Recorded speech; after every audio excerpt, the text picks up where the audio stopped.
Hey team, Coach Stephanie here with your 21.3 and 21.4 open recovery.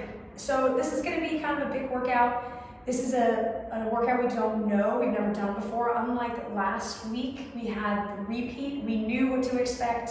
We knew what areas of the body were going to feel really not that great and what to take care of. This time, not only does this workout have a lot of reps and a heavy lift, it's like full body. So the series that I'm going to have you do this week as your recovery kind of touches on the main places and muscle groups that you're going to be using in the workout this week. But what I would say is you have the tools. You have the foam roller, you have lacrosse balls, you have us, your coaches. If something feels off after this workout, or if you're like, oh, I didn't expect to be sore here, what can I do? Just let us know, because we want to make sure that after a workout like this that you feel good and that you're taking care of your body in the way that works best for you. So what do we recommend? So either foam roller or lacrosse ball. Now, more surface area, more targeted, okay? So if you're just wanting to get a nice kind of overall like smashing of the muscles, this is a really nice tool. If you are noticing that you have some really tender hot spots that are very pointed and very localized, then the lacrosse ball is what you're going to do. So on the programming down below, foam roller or lacrosse ball, same areas and muscle groups, but just up to you on how you're feeling. So the first muscle group, the glutes. So when we're doing something like this, pressure is up to you as long as you can breathe and relax. The amount of pressure can go as high as you want, and the amount of, I would say, pain. So it's something like this, both the lacrosse ball and on the foam roller, kind of leaning over to the side, and that's gonna really help you give yourself the opportunity to move around and search for things. If you're fixed in one spot, you're not going to be able to really target the areas that need it the most. So those are the position for the glutes. The position for the lower back is very similar, but now we just kind of drop down to that forearm. So same, we want to lean off to the side so we're not rolling right on the spine. That doesn't feel very good, okay? So we're just going to kind of go up and down a minute to 90 seconds, depending on how it's feeling. Then on the lats, all you need to do, we're just going to keep traveling up, you just need to kind of lean off to the side a little bit. So now a little bit more like forearm plank position. And you're just going to start by getting that foam roller, you can hang out here, foam roller into the armpit. And by leaning back a little bit and forward and then going up and down, you'll be able to target kind of the meat of the lats by kind of that side body area. And then the final portion is just kind of that thoracic, middle back, slight upper back area. And all you need to do here is just lay back.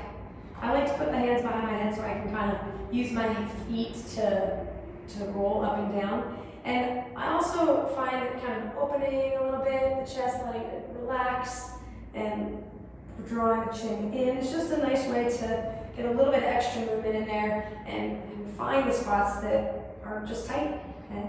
So that's all going to take you about 6 or 7 minutes. So we're really looking for a good foam rolling session after this workout. 1, to help relax your central nervous system after intensity and heavy lifting. And 2, to really let those muscles kind of soften so that when you stretch after, your muscles are a little bit more pliable, they accept the stretch a little bit more, so you're able to stretch farther. So after you do that session of foam rolling, we've got just 5 stretches for you. All of these that you've seen before in class.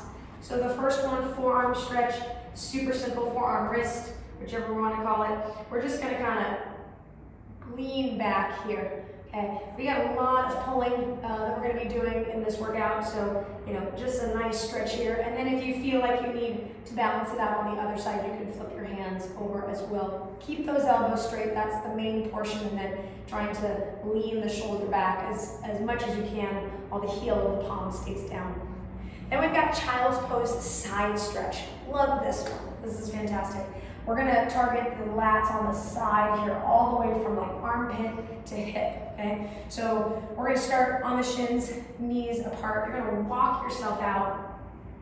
And when you walk yourself out here, drop your chest down, and then start by just walking hands over to one side. And as they walk over to one side, if you're going over to the right, the left hand, the outside hand here, is kind of reaching away as your hips are descending towards the heels. And then the chest is pressing down. So we're getting a lot of length, and we're getting a lot of downward pressure to not only lengthen the side, but to open up the armpit, which, like I said, from all that pulling, it's gonna be tight and it's gonna be a little sore. Okay, so then when you're ready, you just walk your hands over to the other side to tackle the second side. Next is pigeon. So again, all things that we've done before. We bring our shin forward, and you know, if you're super tight and you're kind of like sitting up here, then you can always go into the position where we're reclined. Okay? And so you can get more of a passive stretch, still big stretch, just a little more passive. So pigeon or a reclined version of the glute stretch. Then we have our reclined hamstring stretch. Like I said, we've done these before. And really, we're looking for that hamstring stretch. So if you want to relax your foot a little bit so that we can take kind of that calf stretch out of it. So you can, like right now, I'm just really focusing on the hamstrings here, and I can feel, I don't really get any calf muscle until I flex my foot, and then, you know, I get a lot. So keep that foot relaxed so we can get more into the hammies there, and just relax here. And then the final movement is the spinal twist. So we just take the knee over and then extend the arm out and soften. We just let the shoulders descend slowly. Because if you just relax here, your body will accept and allow just a little bit more twist over time. And that's what we're looking for, especially for that lower back. So make sure you recover. Here's the thing. This workout is going to be anywhere from, we'll say, I don't know, 15 minutes to 22 minutes for everybody. And I want you to spend as much time recovering as you do working out. So that is your goal for this particular video. Same amount of recovery as you worked out. So take care, have fun, and yay, last day of the open, or last week of the open, here we go.